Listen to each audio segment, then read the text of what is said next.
Hi guys, Paul here from PABrewNews. We're going to do a quad.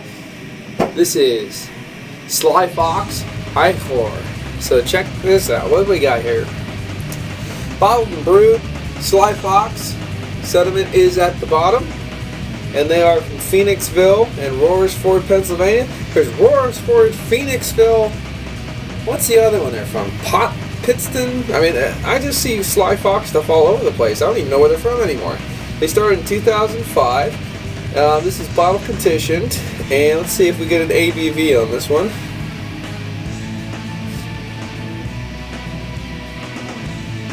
No ABV as far as I can see. This is an Abbey style quad.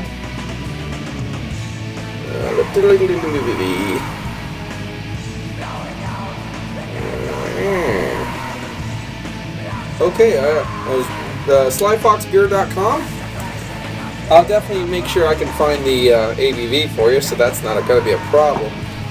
I have 2 glasses here. I'm not going to try to tip this bottle back. Actually, my big goal right now is to get a pitcher. So whoa, bang,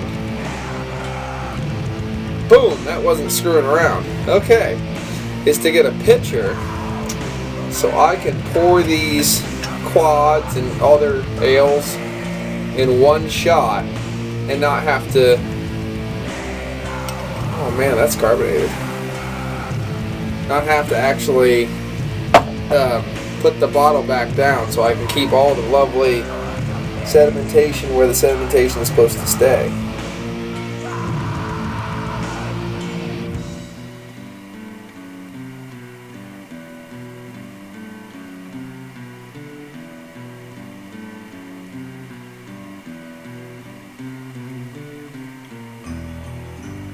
Wow, that is a noseful. That quad is definitely a noseful. Can't see through it. Yeah, all that sedimentation's right there. Good. Perfect. 1 glass, 2 glass of beautiful. There's a little bit of sedimentation in there, but this one's fucking crystal clear. Oh, hee. Has a lovely quad look to it. Definitely nice.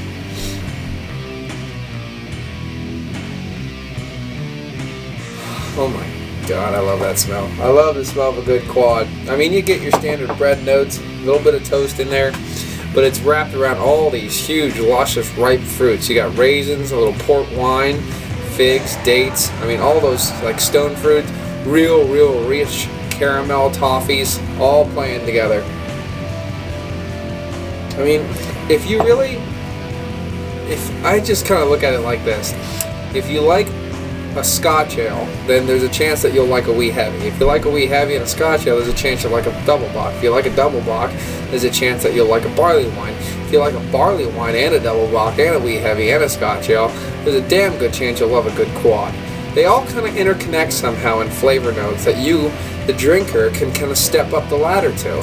Quads and a real good barley wine are probably the high end of the taste range, but definitely start off at your Scotch ales, start off at your double bocks, and work up. I mean, you can even start off at a bock and then work up to your double bocks, things like that. Lovely smell. Time to tasty. Cheers. I'm betting this is around between 8 to 10. Cheers.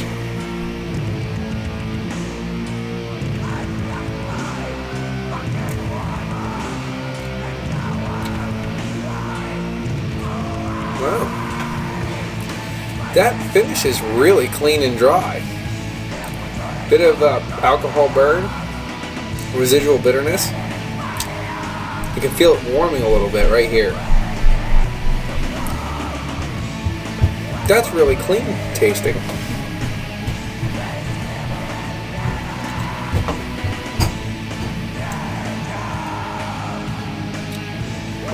The dark fruits definitely transcend to the mouth.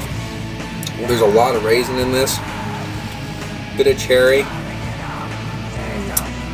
Not extremely malty. I mean, it's not that kind of barley wine malt. It's more of that dark fruit kind of character. A little bit of bread tones in it. A nice amount of carbonation. Definitely lively.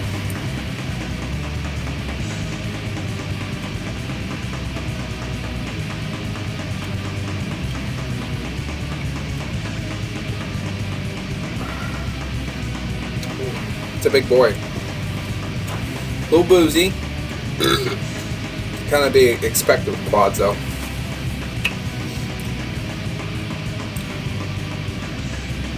Little boozy. I'd have to say that.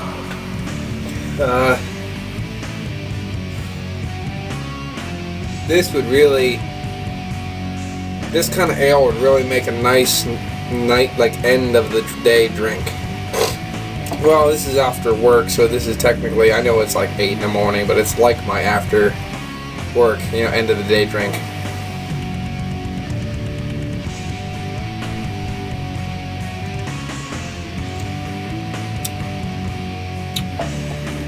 Okay, it's reminding me of Trois Pistoles, and there's a little bit of Triquire, I think, house ale. A little bit of that in there for some beers to compare it to. It's got a little whiff of a boozy note after you drink it, but it's definitely a sipping kind of enjoyable ale. But definitely, I would recommend, if you're going to drink quads and beers like this, and you're not a sediment person, get yourself a nice, pretty, clear pitcher and just slowly pour it into the pitcher. Make sure you keep an eye on your bottle and set it aside and just pour it out of that. These things have loads of carbonation. They're not going to go flat on you. And you can still take your time and share it, because a lot of people don't like the sedimentation. Sometimes if you do, I would just leave this much sedimentation, beer rather, in the bottle. Shake the living hell out of it for a while. Shake it up. I mean, really, just give it a hell. And even if you have to do it like once or twice, and just get all that stuff shaken up in there, like that. And then let's just do it. Let's dump it in. All right. Gave it hell. Oh my God! I was gonna say, what is a beer review for PABrewNews if beer doesn't get on the table? Really. And now it is completely hazed. Nicely hazed. And that will add depth and change the contents of your beer. It'll definitely pick up the bready notes. You might even get a little bit of a different fruit character on it. So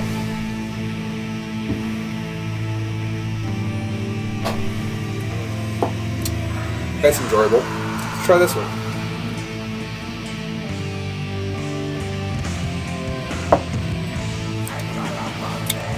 Surprisingly, that sedimentation not only boosted up kind of the Belgian qualities of a little slight bit of what they call funk, which is just an underlined like creek cherry kind of inequality, but it did really kick up a mouthfeel, because this was like about a low medium mouthfeel. This kicked it up to a high medium mouthfeel, definitely.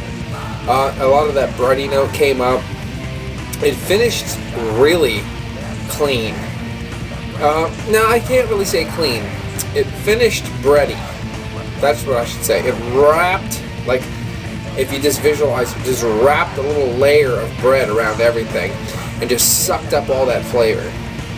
And you're just left with that little bit of a bready quality. It still finishes rather clean and rather dry. This one is a little bit different. Let me do together.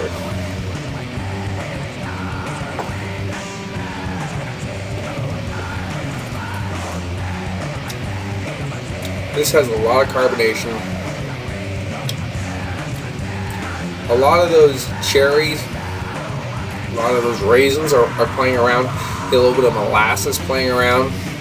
And there's an underlined port booze, a port wine booze, all through this. And actually, when you finish, that port wine quality stays. Let's try this one.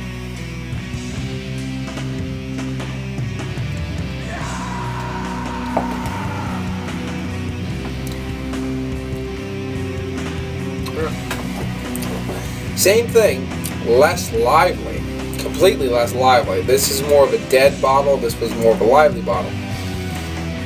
in the sense there's not a lot of carbonation bouncing around your mouth, as this has more carbonation bouncing around your mouth, and this one lets the flavors sit in.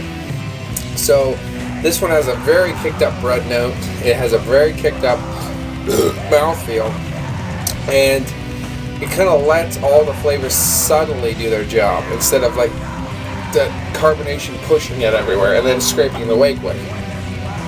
It's definitely not as boozy. It doesn't have that port booze wine quality with the carbonation all together. Now this one has carbon. This one is the sediment. This one's not. We'll just mix that up. Let do its thing. That's a big old glass. It is. It's a big old glass. I know this is a long review, but yeah, I don't think you guys cared. I really haven't had too many about. This is like a little bit of a half sedimentation, which I'm anxious to try.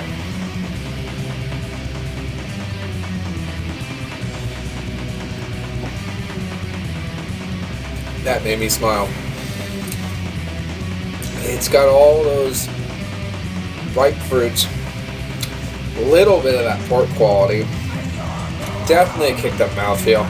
That was the best. That was probably the best of both worlds.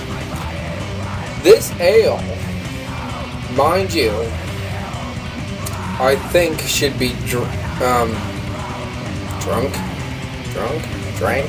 don't know. This ale should be probably consumed, ingested, the whole bottle with the sediment. I consider this a bottle with the sedimentation, the whole bottle. So what you do then is you take 2 glasses, you pour them evenly with the fresh beer, shake it up, and then pour evenly the sedimentation into each beer. I know it sounds stupid that I'm even telling you people this, but they're just little things like that people need to know to drink beer properly. And I think this ale, Ichor, should be one of those ales where you evenly pour clear beer, then evenly add the sediment to each beer for proper enjoyment, because this really balances the Belgian yeast sediment style with the fresh quad style without the sedimentation. I mean, it seems like you get, actually, sometimes it's better, yes, to drink it without sedimentation. Sometimes it ruins the beer with sedimentation, and vice versa. This one is one of those ones that really, the sedimentation plays a role other than bottle conditioning and bottle carbonation. It really does. This one is one of those ones that actually really enhances the flavor of the ale itself if you put the sedimentation in the glass with the beer. So, and don't overdo it like this one. This one was overdone. This one was clear. Do it together. 50-50 split. And you will get 2 glasses full, as you've seen. So definitely do a 50-50 split with the sediment as well. Don't just knock it off and just pour it randomly. It's been Paul from PABrewNews with a Sly Fox Ichor Quad. Cheers. Did you catch that? Did you catch that? Me pouring my beer all over the floor? That's awesome. I'm so glad I recorded that. Look at that. Beer everywhere. I was just going to tell you this is a 9. And yeah, beer everywhere. Fuck.